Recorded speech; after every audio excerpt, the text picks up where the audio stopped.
This year there have been no school shootings in England. This year there have been no school shootings in Japan. This year there have been 27 school shootings in America. Nowhere else do little kids go to school thinking that they might be shot that day. Why are you here? It's not to solve a problem as existential as this. The video you just saw was posted by CBS News on YouTube on July 8, 2022. After it being almost 4 years, it's hard not to ask yourself why nothing has changed since then.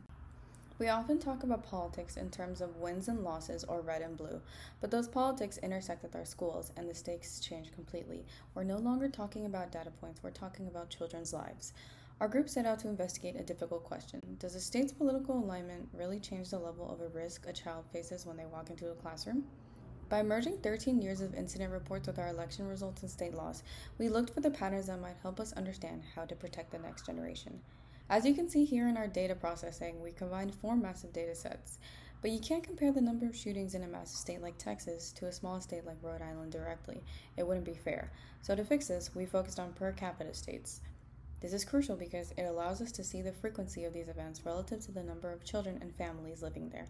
It turns the big state noise into a clear signal, showing us the true density of risk across different political landscapes. Looking at this visualization, there is a massive correlation between a state's political leaning and the laws they pass.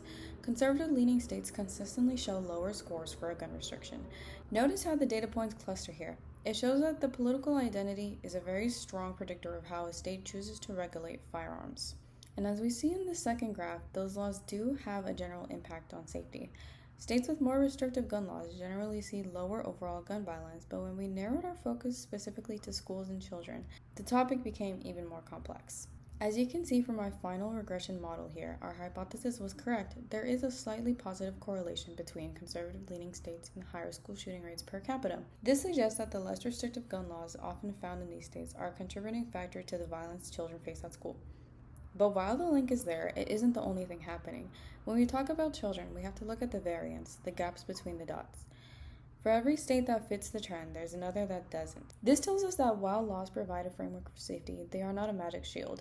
A child's safety is also tied to the things our data couldn't see, like how much a state spends on school counselors, the quality of local mental health resources, and the economic stress on families. We concluded that while politics is a significant predictor of the legal environment, we cannot simply blame the safety of children into a single reason. A less restrictive legal environment in conservative states does correlate with higher shooting rates, but it's one piece of a much larger, more tragic problem.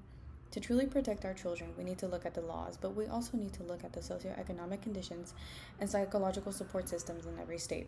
We hope this research serves as a reminder that while data is complex, the goal is simple, making sure every child who goes to school in the morning comes home in the afternoon in America.